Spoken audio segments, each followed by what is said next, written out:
Can you reach financial independence by retiring abroad? If your life costs $7,000 a month here in the United States, your financial independence or your FINE number is one thing. If it costs about $3,500 living abroad, it's a completely different ballgame.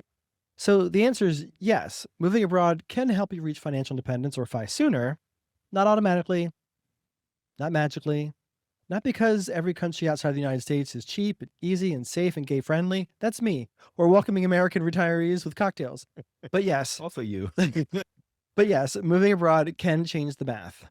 Hello, Hello, Rainbow Rainbow people. people. I'm John. And I'm David. And today on Queer Money, brought to you by Optimize Investment Partners Portugal Golden Opportunities Fund, we're talking about moving or retiring abroad as a path to reaching financial independence sooner or easier. So the basic FI formula, or financial independence retire early formula, is simple. Spend less than you make, invest the difference, build enough assets, your wealth pyramid, as we like to refer to it, so that those assets then can support your life. But most people only focus on two parts. How much do I earn and how much can I invest? They forget the third part. How much does my life actually cost? That is where moving or retiring abroad can become powerful. Because if you can lower your cost of living without lowering your quality of life, why wouldn't you? Your FI number would, of course, drop. And this is when you realize that geography may be your biggest hurdle to your financial freedom and your ability to retire early or retire at all.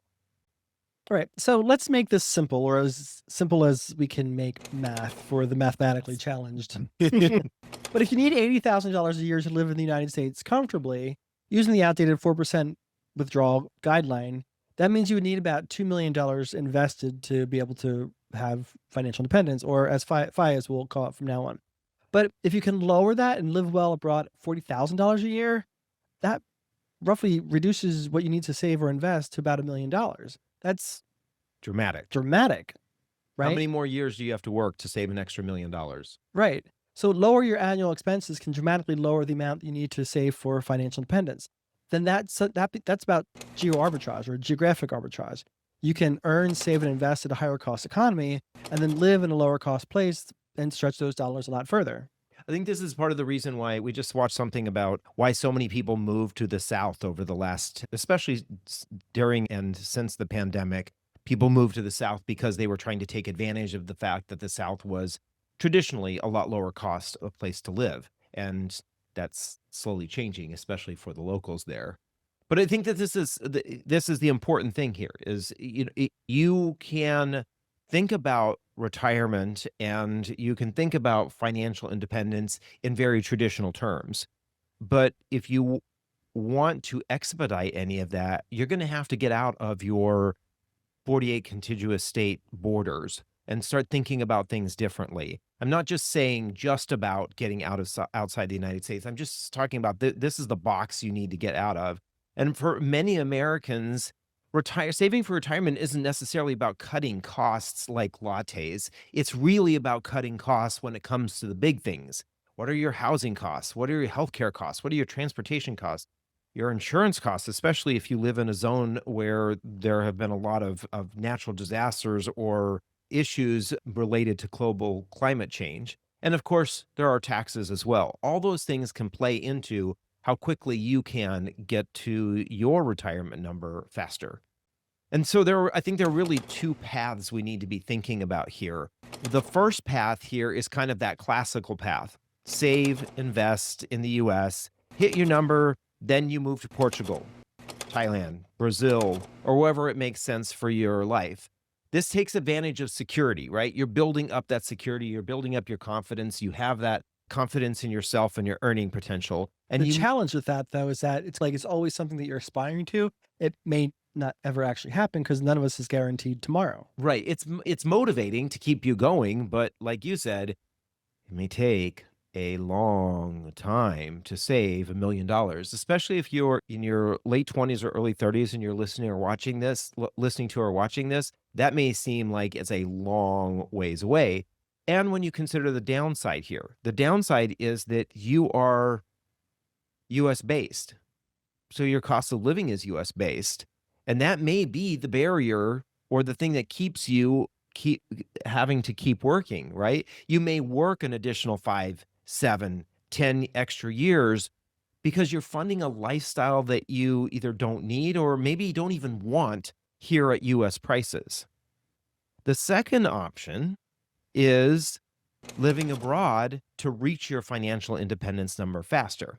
And this basically means you move before you are fully move before you have all the money saved. Maybe you're working remotely or you're a freelancer or you do consulting. You are a teacher, you teach English as to foreign individuals, right? You are building a small business that is global. You can live and work wherever you want, or maybe you even do seasonal work.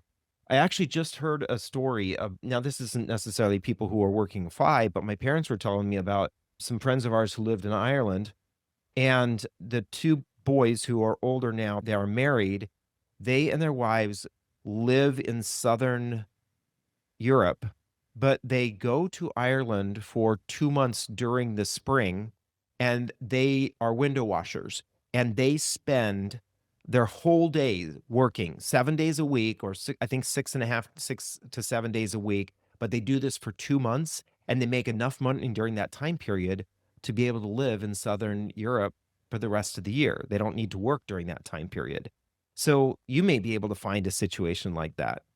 Yeah, so in that particular version, going abroad isn't the prize after you reach financial independence. It's really part of the strategy. You reduce your expenses while you're still earning income, then invest the difference. But only if the income is real and the visa actually allows it. And then we're going to talk about some of the caveats here shortly. And only if you're living abroad, not like a tourist, but actually like somebody who lives there, because tourist spending is completely different than people who actually live there. Tourist spending can eat up all that geographic arbitrage Right. like nobody's business, right? Because vacation David is very different spending habits, has very different spending habits Oh, than does he? Tuesday David. Oh, really? Yeah, Tuesday David says, vacation David says, order the bottle. Tuesday David says, we have box and wine in the refrigerator at home and a Box, spreadsheet we to don't look have out of. box wine, not anymore. We did when we were trying to reach FI or pay off our debt. And that's why the math has to be based in real life. It can't be based on Fantasy Island. Right. And I think that this is why this can work really well. Moving abroad can help because it attacks that big problem. And that big problem is the expenses. What expenses can I lower? Most people try to reach financial independence by pulling that one lever, right? Earn more. I've got to have that high paying tech job, which don't seem to Not be so secure. too easy to get right now.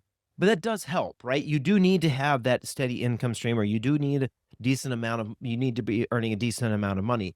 But the problem is that sometimes those jobs that help you earn that kind of money can lead to burnout.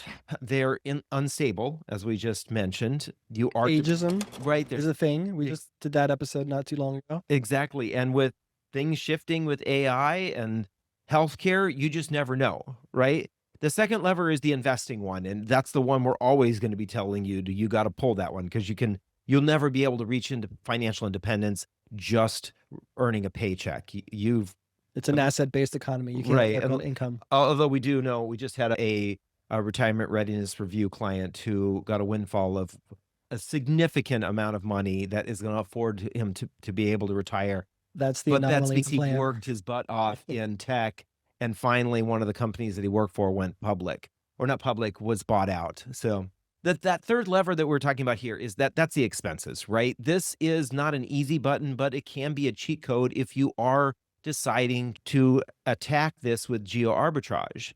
If you are reducing your monthly expenses from $7,000 down to $4,000, this isn't skipping brunch money, right? This is real major change to your budget. Having that extra $3,000 a month that you can throw into the market, that's $36,000 a year.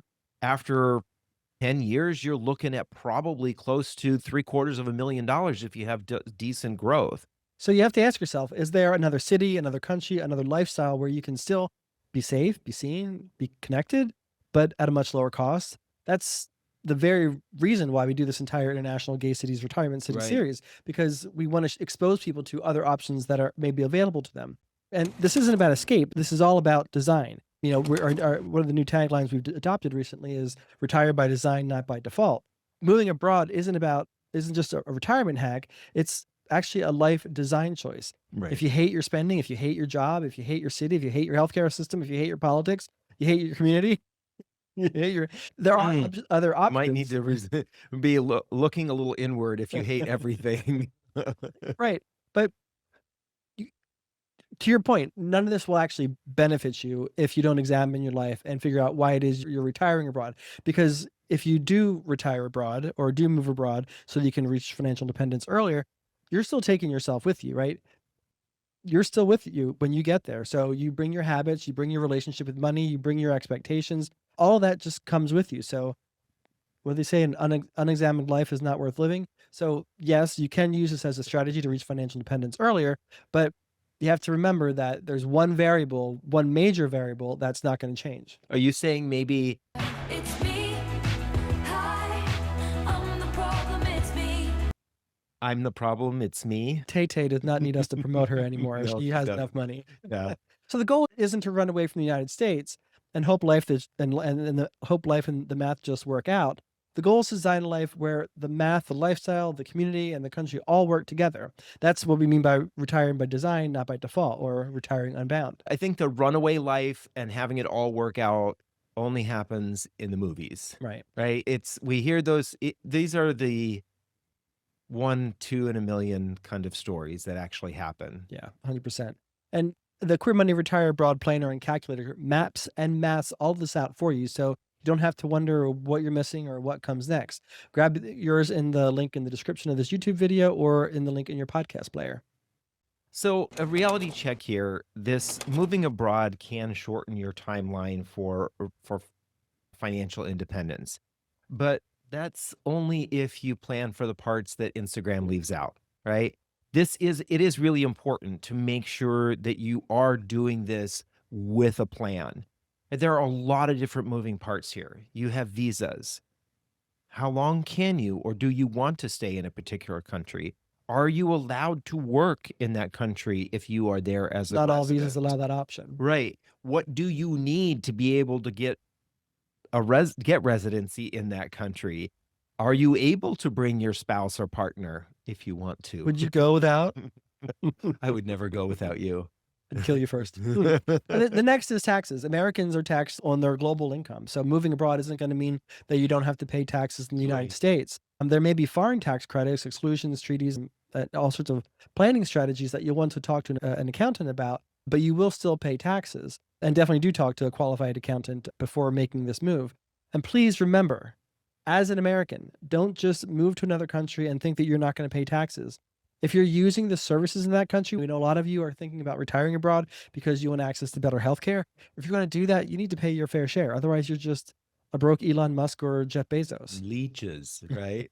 Speaking of healthcare, I think that's another big thing for a lot of folks. I will say, if you're working remotely and you are employed by a company that promotes remote work, you may be able to maybe able to access their healthcare system and do that globally. But if you're not, you're going to want to make sure you are still taking care of yourself. And this is maybe the reason why moving your timeline up for retirement from those early years, like in your 50s and 60s, you're able to spend time in outside of the country that allows you to reach financial independence by the time you reach 65 and come back to the United States and you get access to Medicare.